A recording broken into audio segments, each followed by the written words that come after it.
大家好，我係 Kitty。今日想介紹麵種其中嘅一種，就係滷麵。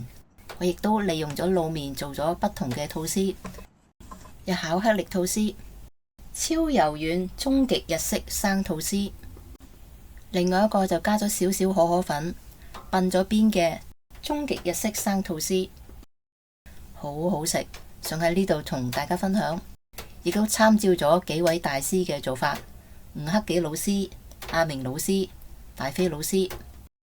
視頻嘅份量做起大約有160克法式滷麵，室溫水60克，低糖乾酵母0.6克拌勻，低筋粉10克，高筋粉90克，鹽0.4克拌勻，加入所有粉類，拌勻至冇乾粉。室溫發酵1小時，呢個已經室溫發酵1個小時，有滿拉絲狀態就完美啦。之後轉冰箱5度櫃冷藏發酵12小時以上，留起需要用嘅份量，其餘嘅分小包放喺冰箱冷凍保存。我已經用咗呢個滷麵做咗唔同嘅吐司，吐司綿密細嫩，有麥香。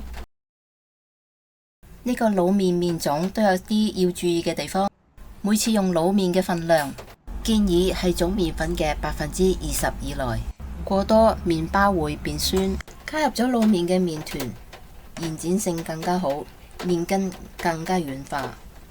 呢個亦都係點解個麵包會有 Q 彈嘅原因，需要比較長嘅時間先至能夠發酵到指定嘅體積。個人嚟講，我喜歡用唔同嘅麵種，因為做出嚟嘅麵包會有唔同嘅口感同埋風味，仲可以延長保質期。我唔係一個專業烘焙師，只不過對烘焙有濃厚嘅興趣，喜歡鑽研唔同嘅食譜。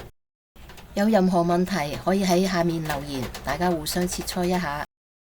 我係 Kitty，下次再見。